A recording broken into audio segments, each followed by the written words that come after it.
Alright, magandang gabi po sa inyong lahat mga kababayan. Batang Maynila to, pag-usapan na nga natin itong nasa ating screen. Yan mga kababayan. Kasi itong ito kasing si Buknoy, ayaw talaga tumigil mga kababayan. Ayaw tumigil ng kapopost ng kasinungalingan. Ayaw tumigil ng kapopost ng katarantaduhan. Biruin ninyo ito, katulad na itong pinost niya. February 6, 2024.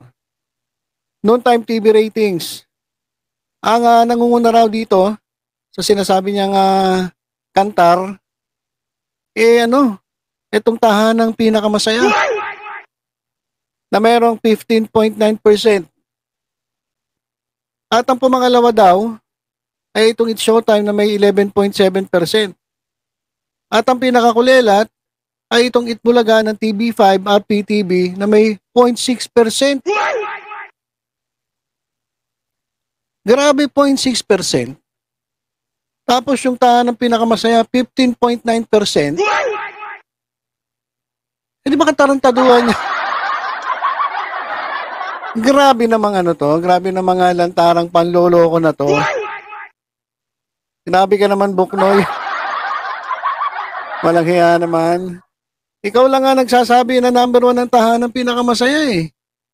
Kasi alam naman ng buong Pilipinas, kahit ng mga kababayan natin sa iba't ibang lugar sa mundo, sa iba't ibang bansa, ang nangungunang noon time show sa Pilipinas at maging pinapanood ng mga Pilipino diyan sa ibayong dagat ay etong Itbulaga ng TVJ diyan sa TV5 at diyan din sa RPTV.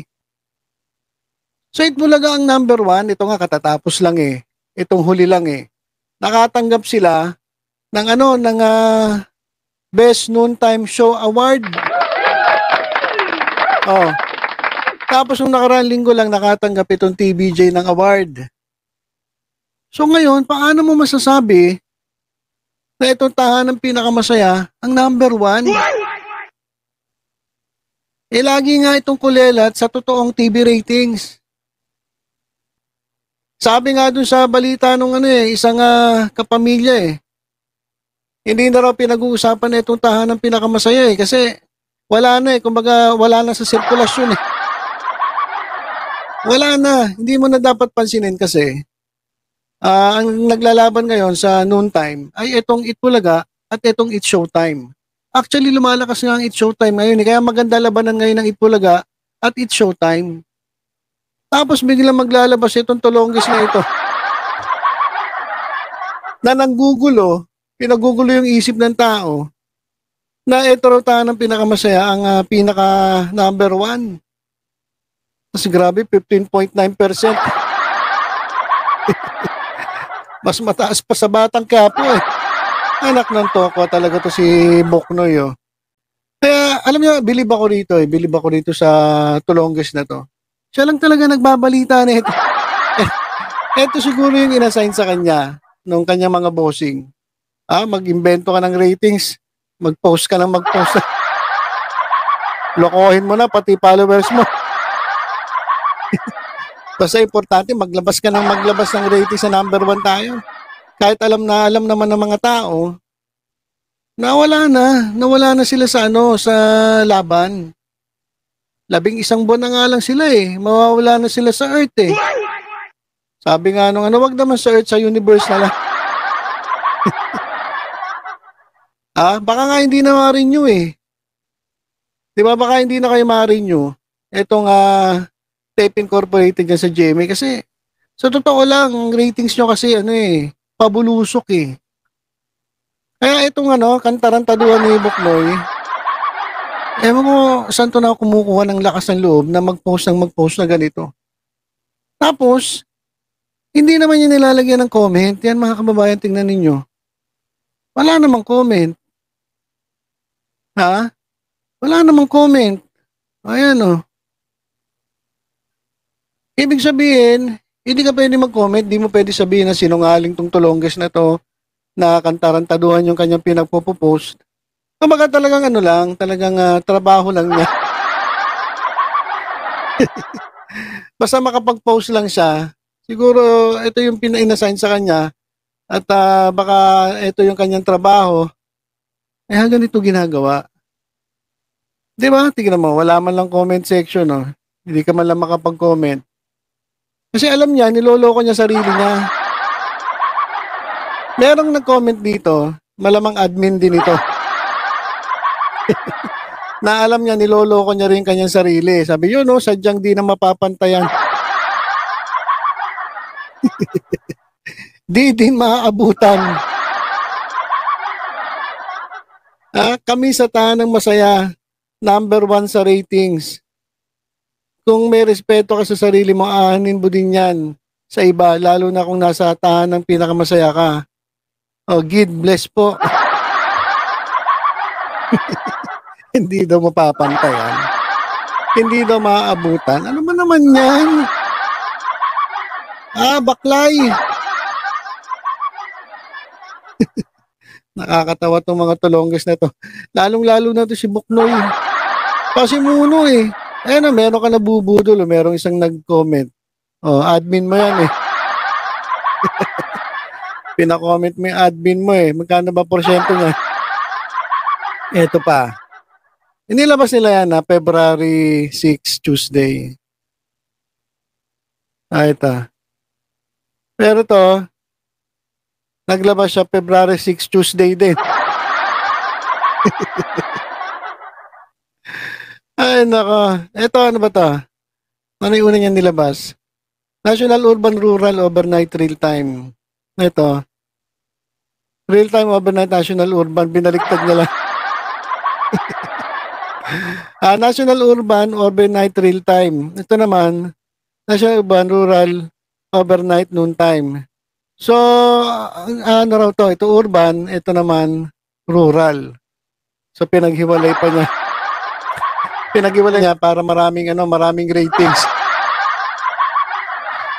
Oh, doon naman daw sa urban, etong tahanang pinakamasaya, 14.2. Showtime 10.6 at etong Itbulaga 0.9. So, napakawalang hiya talaga nito. Tapos yan, wala na namang comment. Ayaw niya magpa-comment dahil sigurado mumurahin siya ng mga tao eh. Tapos yung nag-comment dito, ito rin yung nag-comment dito sa kabila. So sila mga kababayan naglolokohan dito. Sa totoo lang, sila naglolokohan dito. Kaya, tibay na ito eh, no? Sa totoo lang mga kababayan, bilib ako dito eh kay Buknoy. Sobrang tibay na mukha eh. Sobrang talagang tibay na mukha. Paano niya naatim tong ganito, no? Na magpo-post ka tapos hindi ka magpalagay ng comment kasi alam mo babatikusin ka, lulusubin ka ng ng mga totoong mga noon time show fanatics eh. Oh, ikaw kasi nag-iimbento ka lang eh. Kaya takot ka nga magpalagay ng comment diyan eh. So, grabe talaga. Hanggang ngayon ba naman matatapos na kayo, mawawala na kayo sa mundo? Ayaw niyo pa rin magbago. Magbago na kayo, oy. Sa totoo lang, magbago na kayo. Tigilan nyo na yung kasinungalingan na yan at maghanap kayo ng ibang trabaho. Yung marangal, hindi kayo nagsisinungaling. Ako, alam ko sa sarili mo, alam mo yung ginagawa mo. Alam mo, sa bawat post mo, napipilitan ka lang. Kasi wala, trabaho mo yan eh. Pero alam mo sa totoo, sa sarili mo, na kasinungalingan yung ipopost mo. At ikaw lang ang naniniwala sa mga kasama mo dyan sa admin. Di ba? Grabe talaga tong si Buknoy. Maawa naman kayo sa mga followers niyo, pinagloloko niyo. Grabe. Sige nga, kayo ba pinarangalan na? Yung nandyan, yung bulutong, pinarangalan na ba kayo? Nabigyan na ba kayo ng award? Oh. Etong tahanang pinakamasaya. Paano mo nasabing number 1 kayo? Hindi nga kayo kinikilala. Sabi nga, wag na kayo pansinin. Mabuti pa itong It's Showtime eh. Oh, lumalaban ng patas eh. Meron ako nakitang Facebook page na kapamilya. Kapag panalo Itbulaga, pinupost sila ng maayos. Kapag nanalo itong It's Showtime, pinupost sila ng maayos. So, ganun yung patas. Totoo lang. Hindi yung ganito na walang hiya naman. Yung ratings mo eh, imposible mangyari. Kalokohan eh. Tapos post ka pa rin ng post. Alak ng tokwa ka talaga. Oh, Buknoy. Oh. Buknoy! Malang yan, magbago ka na, Buknoy. Wala talaga sa ayos to. So, ilang mga kababayan, wag mo kayo maniniwala dito sa mga tulonggis na ito na walang ginawa kundi lokohin yung kanilang mga sarili, pati na yung kanilang mga followers. Kawawa naman sila. Alam naman nila, naniniwala yung mga boss nila sa kanila. Masyado mga sip-sip. Sobrang sip-sip na ang ginagawa, ano na, halos niloloko nila yung sarili nila. Kala naman nila natutuwa sa kanila yung mga lusos. Ay, naku, Buknoy. Magbagong buhay ka na, Buknoy. Malapit-lapit na kayo mawala sa universe.